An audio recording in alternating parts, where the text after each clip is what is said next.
ETF index mutual funds నేర్చుకుని stock మార్కెట్లో రాణించాలనుకుంటున్నారా? వెంటనే ఈ నెంబర్కి కాల్ చేయండి. నమస్తే రమగారు. నమస్తే జయ. రమగారు, మనం దెయ్యాలు, భూతాలు, రాక్షసులు ఇలాంటి కథలు చెప్పుకుంటూ ఉంటాం. అవును, ఏదైనా ఒక దెయ్యం కథ చెప్పండి అండి. హెల్ప్ చేసే దయ్యం చెప్పనా? ఓకే, అలాంటివి ఉంటాయి. మంచి దయ్యం, వింత దయ్యం కదా. ఒక ఊళ్ళోనట రంగమ్మ రంగయ్య అని భార్యాభర్త ఉండేవాళ్ళు. చిన్నవాళ్లే, ఏదో చిన్న పనులు చేసుకునేవాళ్ళు. అయితే సొంత ఇల్లు లేదు వాళ్ళకి, ఏదో కష్టపడేవాళ్ళు. సొంత ఇల్లుగా వచ్చాక పిల్లలు కలిగితే బాగుంటుంది, పిల్లలు కలిగే నాటికి ఇల్లు కొనుక్కోవటమో కట్టుకోవటమో చేయాలని అట్లా ఆలోచించేవాళ్ళు. మెల్లిగా రూపాయి రూపాయి రూపాయి కూడబెట్టి, పిల్లలు లేకపోతే ఖర్చు ఉండదు చూడు, ఆ రోజైనా ఈ రోజైనాను ఎప్పుడు అంతే. అవును. అయితే వీళ్ళు రూపాయి రూపాయి జోడిచ్చారు. అటట మెల్లిగా కొంచెం డబ్బు కూడిన తర్వాత వాళ్ళ ఊర్లో కొద్దిగా ఊరికి పెడగా కొంచెం ఊరికొస అనుకో ఒక పాడుపడిన ఇల్లు ఒకటి అమ్మకానికి ఉండేది. ఏముందిలే, మనం వెళ్ళి ఉండి 2 గొడ్లు పెట్టుకుని 4 ఒక కోళ్ళు కొకరాయలు పెంచుకుంటే మేకలు 2 మేకలు 2 కోళ్ళు 2 గొడ్లు సందడి వచ్చేస్తుంది. ఇట ఆలోచించి ఏం చేశారు, పాడుపడిపోయిన ఇల్లు కొనుక్కున్నారు. కొనుక్కొని చుట్టుపక్కల వాళ్ళ సహాయంతో ఇల్లు చక్కగా బాగు చేసుకున్నారు. కాపురానికి చేరారు. ఇంట్లోకి చేరితే ఈ రంగమ్మ కనిపిస్తుండేది ఏమిటో కొన్ని పనులు తను సగం చేస్తే అయిపోతున్నాయని అనుకునేది. నేను సగమే చేసా, అక్కడ పెట్టా అని. ఒకసారి ఆవిడ బాగా అబ్జర్వేషన్కి వచ్చింది. ఏంటంటే ఒకనాడు ఏం చేసింది, గొడ్లను పెట్టుకున్నారుగా, 4 గేదెలు చేరినాయి, 4 మేకలు ఉన్నాయి, కోళ్ళు కూడా తిరుగుతున్నాయి అటు ఇటు. ఈ గేదెలు ఉండేసరికల్లా వెన్న వస్తుంది. అవును, పాలు కాచి ఏదో ఒక సేరుపాలు మనం కాచుకున్నా, పాలు బయటకు అమ్ముకున్నా అవును, వెన్న వస్తుందిగా. ఈ మజ్జిగ చేసింది చేయటానికి ఏం చేసింది, మీగడంతా తీసి దుత్తలో వేసుకుని చిలికింది. చిలుకుతుంటే ఎవరో కేకేశారు. మజ్జిగ మీగడలో కవ్వం పెట్టడం జ్ఞాపకం ఉంది, చిలుకుతూ ఉండగానే పిలిచారని కూడా గుర్తుంది. ఈ లోపల ఎవరో కేకేశారు. వాకిట్లో ఏదో తగాదా అవుతుందో ఏదో చూద్దామని మజ్జిగకి గిన్నెను మీగడ దుత్తాను కవ్వము వదిలిపెట్టి రంగమ్మ లేచి బయటికి వెళ్ళింది. చాలాసేపటికి లోపలికి వచ్చింది. ఏం చేస్తోందో మర్చిపోయింది. మామూలుగా మనం కూడా చేతిలో పని వదిలిపెడితే ఏం చేస్తామని ఆలోచిస్తామా? కాస్త అటు ఇటు చూస్తే ఏం కనపడింది, మజ్జిగ కుండకేమో మూత పెట్టుంది, వెన్నకేమో వెన్న కోసం చిన్న దుత్త ఒకటి పెట్టుకుంది. మజ్జిగది ఇట్ట ఉంటుంది, కాస్త కుండగా ఉంది. పక్కన ఇంత దుత్త లాంటిది ఒకటి ఉంది, కొద్దిగా పొట్టిది. వెన్న అందులో పెట్టుంది. నేనేం చేశాను, వెన్న తీసానా, చేతులు చూసుకుంటే జిడ్డుగా లేవు. వెన్న తీస్తే చేతులు జిడ్డవా? ఊళ్ళల్లో ఏం చేసేవాళ్ళు అంటే ఇప్పట్లాగా మన ఓసీడీలు అప్పుడు ఉండేవి కాదుగా. వెన్న తీసి ఆ గిన్నెలో వేసాక ఓ మాట అట ఇట్ట కడిగేసుకుని కాస్త నీళ్ళు పోసి కడుక్కుని కొద్దిగా ఈ వెన్నని మోచేతులకో పిక్కలకో పాదాలకో రాసుకునేవాళ్ళు, లేకపోతే నెత్తికో చేసేవాళ్ళు. అట్లా చేయి చూస్తే జిడ్డు లేదు, వెన్న తీస్తే జిడ్డు ఉండదు. వేళ సందునైనా జిడ్డు ఉండాలిగా, జిడ్డు లేదు. నేనే తీసానా, నేను వెన్న తీయలేదే. కవ్వంతో చిలికిన జ్ఞాపకం ఉంది, కానీ వెన్న ఎక్కడ తీస్తుందో మజ్జిగ చిందులు ఉన్నాయి, చుట్టూతా ఉంటాయి. వెన్న తీసే చోట వాసన కూడా వేరేగా ఉంటుంది కదా, అది ఉంది. కానీ వెన్న తీసిన జ్ఞాపకం లేదు, చేతులు జిడ్డు లేవు, వెన్న మాత్రం దుత్తలో పెట్టింది. సాయంత్రం మొగుడు రాగానే చెప్పింది, ఏమయ్యా నేను వెన్న తీయలేదు, నేను వచ్చేసరికి తీసి పెట్టిందంటే పక్క నవ్వాడు మొగుడు. ఇంకా నయ్యం, ఎవరో తీసి పెట్టారన్నావు కాదు, మతిమరుపు దానివి అవుతున్నావు, ఇట్లాంటి మాటలు మాట్లాడబాక, ఎవరైనా వింటే ఏమనుకుంటారు. ఇంకా అలా నయం లే, తీసేసి ఉంటావు నువ్వు, అసలు ఆ చేత్తో ఆ పని చేస్తావు, నీ సంగతి నాకు తెలీదు. ఆవిడ అమ్మాయి ఏ చేత్తో ఆ పని చేసేసే రకం. నేను లేచెళ్ళానయ్యా అంటే ఆ మొగుడు పడినివ్వాలి. ఆ రంగయ్య ఊరుకుంది.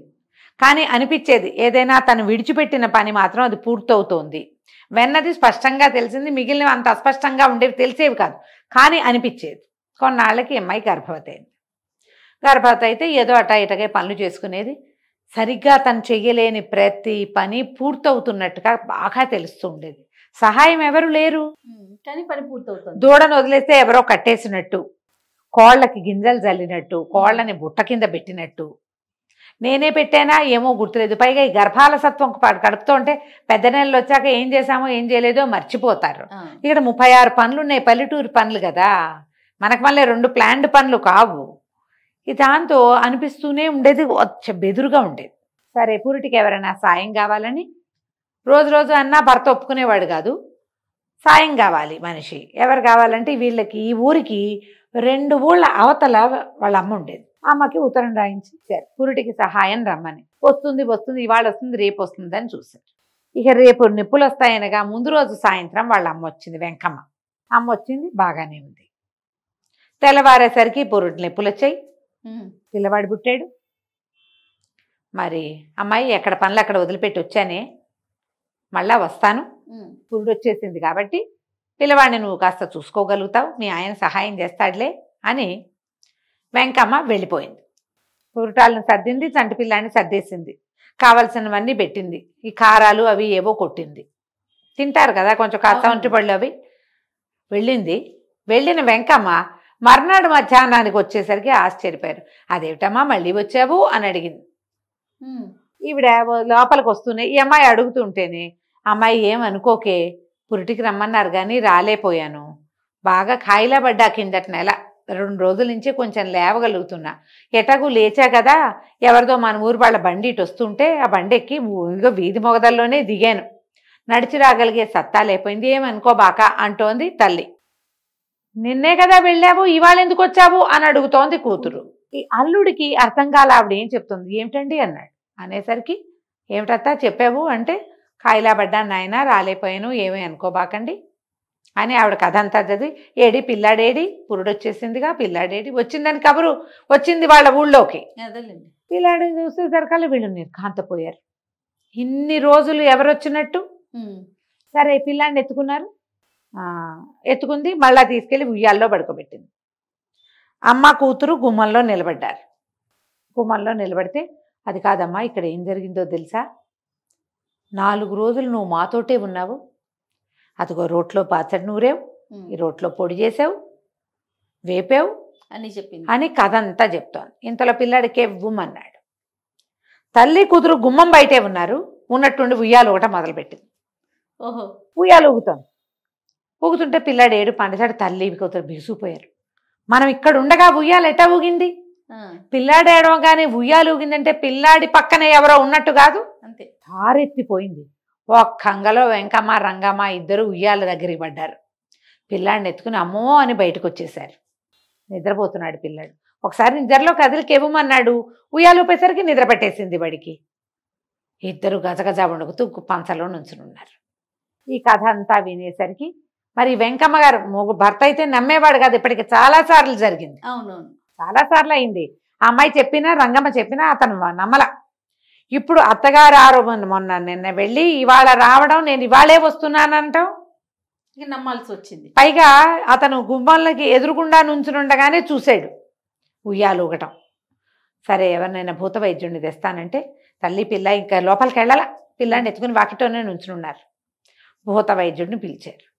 ఆయన లోపలికి వచ్చి చూశాడు ఇల్లంతా. పాత ఇల్లు కదా, ఇక్కడ ఆశ్రయించుకుని ఉంది, ఏం జరిగిందో చెప్పండి అన్నాడు. ఈ రంగమ్మ లిస్ట్ అంతా చెప్పింది. వాళ్ళు ఆ పని చేస్తుంటే ఆ పని అయిపోయింది, ఈ పని మానితే ఈ పని అయిపోయింది అనగానే భూత వైద్యుడు అన్నాడు, ఇదేదో సహాయకారి దయ్యం, ఓహో, భయపడద్దు, మీకు ఏమీ అవ్వదు, గాలి చేస్తే ఇది మీకు ఇబ్బంది లేదు, మిమ్మల్ని ఏమి ఇబ్బంది పెట్టట్లా, పురుట్లో సహాయం చేసింది తల్లిలాగా అంటే ఏమనుకోవాలి, కాబట్టి మీరు కంగారు పడకుండా ఉండండి అన్నాడు. కానీ రోజు రోజు ఇక్కడ దయ్యం ఉంది అన్న ఊహతోటి భయం, అక్కడ ఉండలేక ఆ రంగమ్మ రోజు ఏడ్చేది, భయపడేది, నిద్రలో ఉలిక్కిపడేది, అమ్మో నా పిల్లాడో అని పిల్లాన్ని కావలించుకునేది. 10 రోజులు గడిచేసరికల్లా అతనికి ఇక విసుగు పుట్టింది.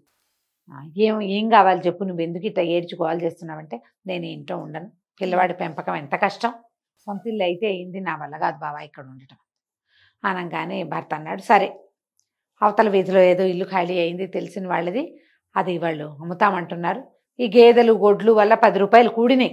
ఇక్కడ వాళ్ళకి తెలిసి వచ్చింది, మొక్కల్లో నీళ్లు పోయటం కూడా అశ్రద్ధ జరగల. ఓహో, అరటి చెట్లు వాళ్ళు వచ్చినప్పుడు పెట్టిన అరటి చెట్లు తలా ఒక గేలా వేసి 10 చెట్లు అయినాయి, అంతా డబ్బే. కోళ్ళు పిల్లల్ని పెట్టినాయి, శుభ్రంగా గుడ్లు పొదిగి బోళ్ళు పిల్లలు, కోడమ్మకం జరుగుతోంది, మేకల పిల్లలు పెట్టినాయి, ఆ గేదెలకి దోళ్లు పుట్టినాయి, పాలు విస్తారంగా ఇస్తున్నాయి, ఏమై గడ్డి ఎగిపోయినా గడ్డి పడిపోతుంది, జీవితం బాగుంది. కానీ దయ్యం ప్రజెన్స్ వీళ్ళకి భయంగా ఉంది. ఇల్లు మారిపోయారు. ఇల్లు మారిపోతే సరే వెళ్ళి ఆ ఇంట్లో పాలు పొంగించుకున్నారు. సాయంకాలం అన్నం వండు తిని పడుకుని నిద్రపోయి తెల్లవారు లేచేసరికి పాత ఇంట్లో తాము వదిలిపెట్టిన పెద్ద రోలు పత్రము వచ్చి ఇక్కడ పెట్టబడి ఉన్నాయి. పడింది వచ్చింది మన వెనకాల. ఎంత బాధేసిందంటే, ఇంత రోలు నేను ఎత్తుకురాలేక వదిలిపెట్టేస్తే నాకు రోజు రోలు కావాలని తెలిసింది కదా, దానికి తల్లికి తెలుసుకున్నట్టు వచ్చి తీసుకొచ్చి పెట్టిందే. అదే గట్టిగా బాగా ఏడ్చింది భర్త దగ్గర. మన ఇంటికి వెళ్ళిపోదాం, నేను ఈ పని చేసి ఉండకూడదు, ఇంత సహాయకారిగా ఉన్నదాన్ని చూసి నేను భయపడటం ఏమిటి, పద వెళ్ళిపోదామని మళ్ళీ రోలు ఎత్తించుకుని తీసుకుపోయారు అక్కడికి. పాత ఇంటికి వెళ్ళిపోయారు. కానీ ఆ తర్వాత ఎప్పుడు ఆ దయ్యం వాళ్ళకి ఏ సహాయమూ చేయలే, ఇంకా రాలా, వదిలిపెట్టి వెళ్ళిపోయింది. ఆ రోలు వాళ్ళకి ఇచ్చేసి ఇక మళ్ళీ కనిపించలేదు. ఎప్పుడు రంగమ్మ గుర్తు చేసుకుంటూ ఉండేది, ఇలాంటప్పుడు అదేదో ఉంటే బాగుండేది అని. అదే కంచికి మనం ఇంటికి. బాగుంది రమ్మగారు కదా, చాలా బాగుంది. నమస్తే అండి. నమస్తే చేయ.